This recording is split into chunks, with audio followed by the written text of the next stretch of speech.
Congressman Bill Owens is with us. Nice to have you here. Good to be here, Tom. Most of the Democrats in Congress are heading to Charlotte, but you're not. That's right. We have 240,000 new people to get to know in the district. I think my time is much better spent doing that and getting around that area, as well as getting around the old district, so that we continue to serve the people who I was elected to represent. You do have a huge new swath of territory in this new 21st That's district. Right. Often incumbents, the third time they're running, have the benefit, have the advantage of having people know them. This creates a bit of a problem for you. So much of this territory, this new 21st, is made up of new voters. It is about 240,000, so roughly a third. It also increases the size of the district by almost 2,500 miles. So we go from about 14,000 to about 16,500, and we need to continue to really interact with our current constituents as well as meet the new constituents. So it's a lot of folks, almost 1 million when you think about it that way. And in addition to that, it is a large geographic area, and it's very time consuming to get around. It's a lot of time in the car. So we really need to stay focused on what's happening right here. How does this change you as a candidate? Does it change your priorities? Does it change any of your positions now, having to incorporate this new section of the 21st in new communities, new industries? Well, you know, that's interesting. I don't see real significant changes in the makeup of the district from, if you will, an economic perspective. Still a lot of ag, tremendous amount of ag throughout this area. You know, you're talking about Fulton County, you're talking about Herkimer County, Warren, Washington, and northern Saratoga. So if you drive around, the geography looks a little different in the sense of, you know, the mountains, but in terms of what's going on, still a tremendous amount of ag activity. You know, we have some new industries, but when you look again at these communities, the largest employer in most cases is the healthcare industry in virtually every county. So we see a lot of similarities as we go around. So in that sense, it's not a big difference. The other interesting piece of this is my now deceased partner Ron Stafford. Much of his senatorial district covered the new area that makes up in Warren, Washington, and northern Saratoga. So I know a lot of people from that. In addition, we have, if you will, the corridor, I-87. So we've always done work, or at least I've always done work up and down the corridor. Years ago represented a number of businesses in Fulton County. So these are not areas that I don't have friends in. Ron Stafford, longtime senator from Plattsburgh, state senator who you were referring to. One of the biggest companies to come to New York in years is just to the south of your district, GlobalFoundries. Yes. Does that change your strategy, or do you look at a company like that and say, that's right on the fringe of my district, and look at that corridor that runs north of Plattsburgh and Glens Falls and Montreal? Well, obviously what we're hoping, and I can tell you that Fulton Montgomery Community College is working very hard to produce students who are capable of working in GlobalFoundries and some of its spin-offs.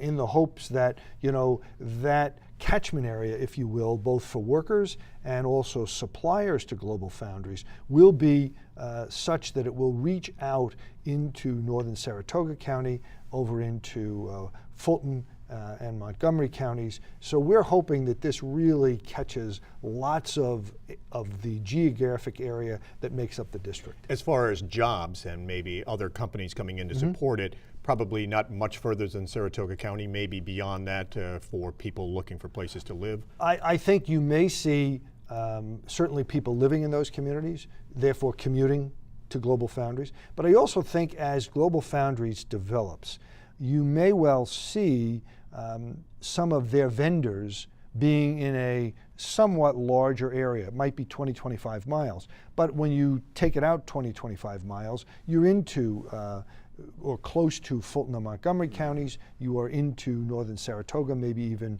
southern Warren County. Probably not to Glens Falls or Plattsburgh. I don't think all the way that up there, but then when you also think about, we have the Canadian activity, much high tech, around Montreal. It's not too far a drive. You're talking 2.5 hours for people to get down to Global Foundries or up to Montreal.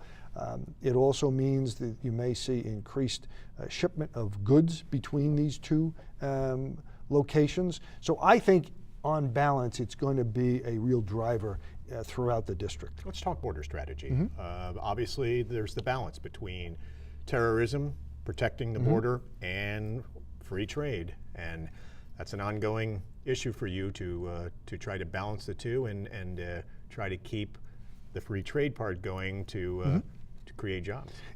You know, we have 13 border crossings in the district. We have the greatest number of border crossings in any district in the country. So for us, it's really important. And we know historically, Clinton County has been tremendously positively impacted by trade with Canada, by folks coming down to shop, folks coming down to use their boats on the lake, to use the campgrounds. You know, as I'm going south on 87, I'm passed by more Quebec plates than I am New York plates. So that tells you that this is really drifting further and further south. So we want to spur that along, therefore we want to make it easy for people to get in to the United States. The Beyond the Border Agreement, which is in the process of being implemented now, is certainly an agreement that tries to reach that balance by essentially pre-clearing people or urging people to be pre-cleared, meaning getting a Nexus pass, getting other documentation that allows them to move through the border more quickly.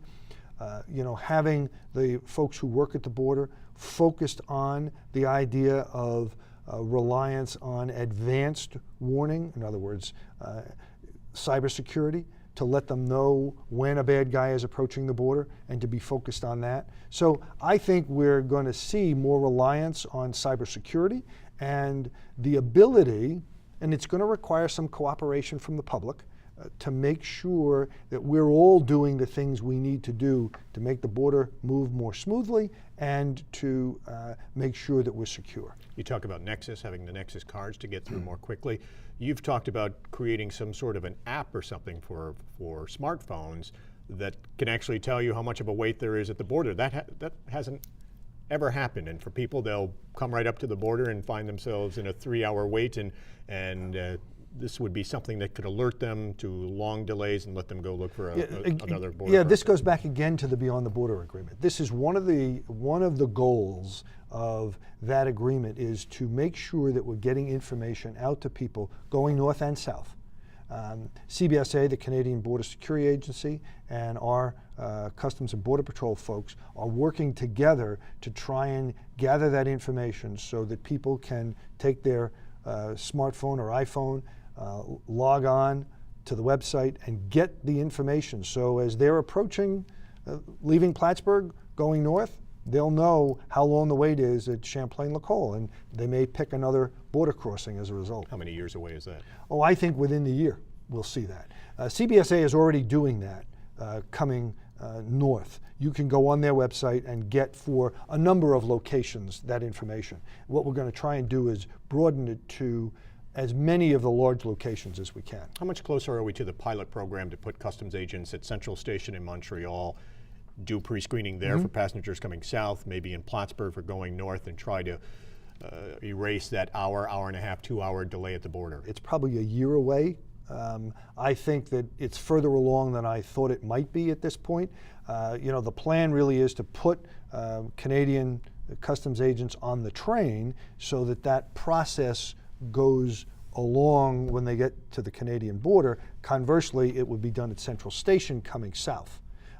And I think that would be a huge improvement, will really help Amtrak increase its ridership and decrease the time, which once the time gets down to something more manageable, I think more people will consider using the train as an alternative. We're talking about tourism and shopping. What about business and jobs? What do you see on the horizon for actually the potential of creating jobs in this region, either more Canadian companies coming south of the border and setting up, like the transportation companies that we see, or other companies? What do you hope to do, and what are you trying to do as far as creating Well, jobs? clearly, we continue to have conversations with Canadian companies that are interested in coming down, really throughout the entire district.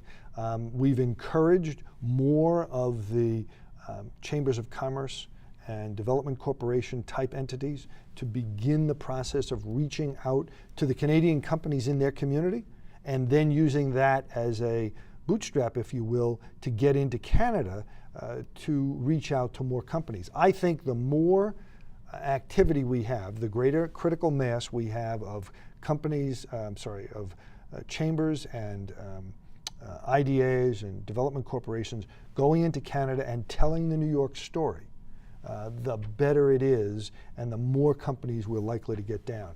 I believe as the economy gets better and we come out of the recession, we'll see another upsurge in Canadian activity down here. We had a huge uptick in the late 90s in a number of corporations that came down, built buildings, set up shop down here. So this is a cyclic thing, but you have to continually work it. A couple of months ago, I was up in Montreal, spoke to two groups up there who had interest in coming down. We're doing the same thing in other parts of Canada, and we're going to continue to reach out in that way. No doubt from voters, you're hearing that jobs and the economy are top issues. Yep, absolutely. You've been up here, obviously, across the country, but up here, unemployment, though, still 9, 10, 11% in parts of Clinton County. Yep. So as the incumbent, what do you say to voters? Well, you know, it's a very unusual situation that we're in. In this district, there are 3,000 unfilled jobs. If you fill those jobs, you take the unemployment rate down by about a point and a half. Now, why do we have these unfilled jobs? In some cases, it's because we lack, or the employee lacks the skills to do the job. In some cases, it's because the employee doesn't have transportation to the job. In some cases, it's because the employee lacks the ability to get childcare and in order to go to work. In some cases, it's because there isn't a large enough difference between unemployment, what unemployment is paying, and what is being offered by the employer. Clearly, what we need to be doing is using some of the programs that are now available to allow employers to hire people and allow those people to continue to receive a portion of their UI while they unemployment insurance, while they're ratcheting up, if you will, their hourly rate, because that's how we can get two things done: people getting those unfilled jobs filled, and also taking people off the unemployment rolls, or at least reducing the cost. And in addition, when they're earning wages like that, they're actually paying in ultimately to the Social Security fund, to regular income taxes, and also to unemployment and workers' comp. Congress headed home for the August recess, leaving a lot of unfinished business behind, including the Farm Bill. Yes. You are disappointed by that. Do you squarely place the blame for not getting a vote on that on the shoulders of Speaker Boehner? Absolutely, and Mr. Cantor. Clearly, this was a political play on their part, not something that was done in the best interest of the farmers. Chairman Lucas, who's the Republican chairman of the committee, Colin Peterson, who's the ranking member, both of them clearly were pushing to get that bill onto the floor of the House. And there was a number of attempted maneuvers to do that, none of which worked because they were blocked by the Republican leadership.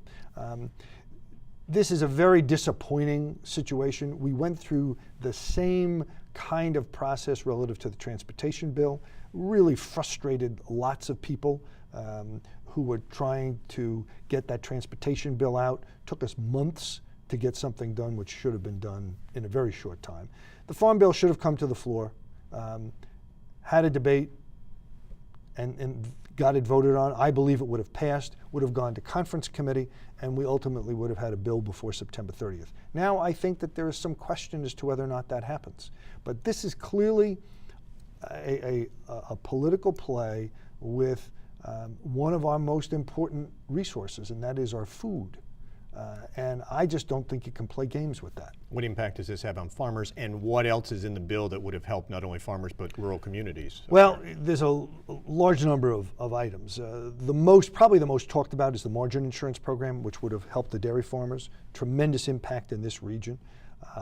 Because if the bill is allowed to lapse, or even if we do a continuing resolution, there will be substantial reductions in payments going to farmers under any circumstances. We also had provisions in there for specialty crops. We had a much improved crop insurance program. We had provisions to help the maple syrup industry.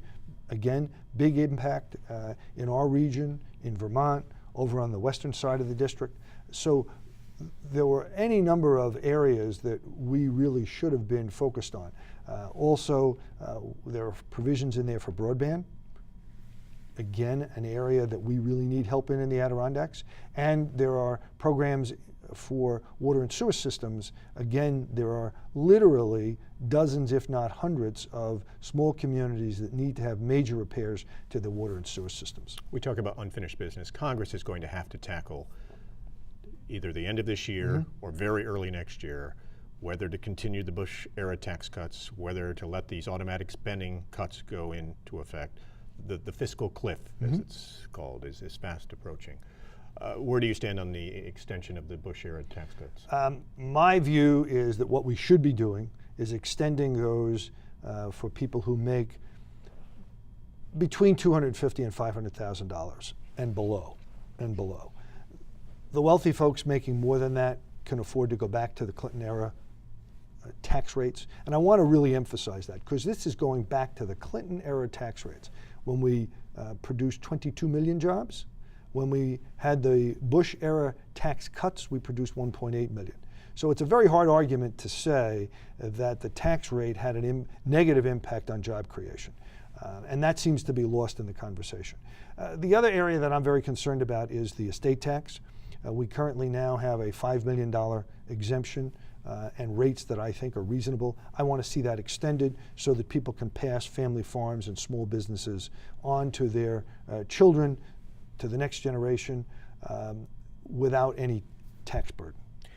Concerned that things are so contentious right now in Washington that if Congress does not address these issues, that you're going to reach that fiscal cliff. And if that happens, a lot of doomsday predictions about what that's going to do to the economy.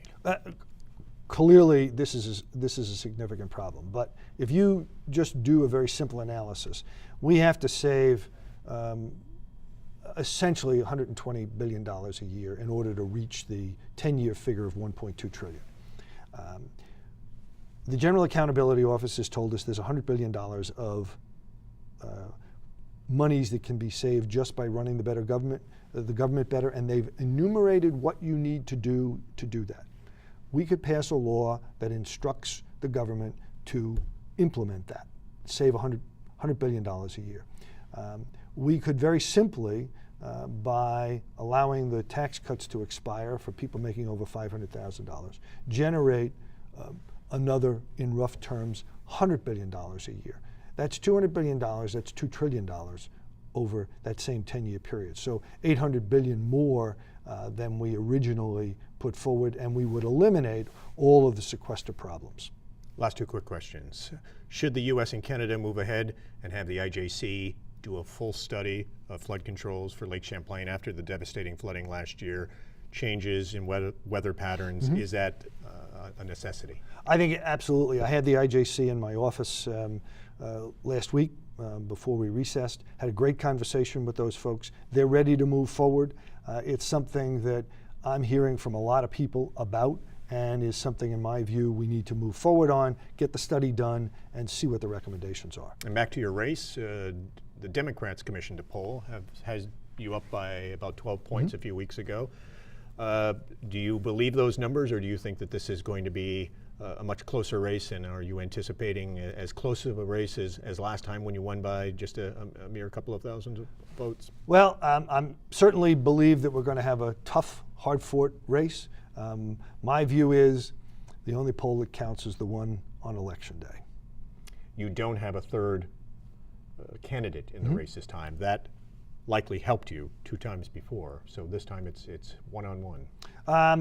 I think that one of the advantages we have at this point is that people have gotten to know how I operate.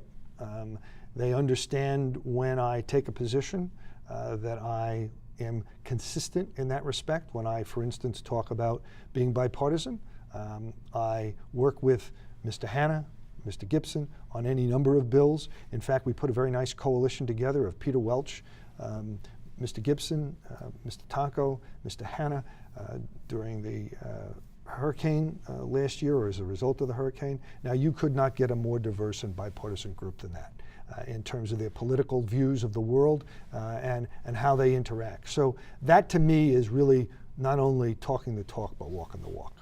Bill Owens, thanks a lot for taking Thanks the very time. much, Tom.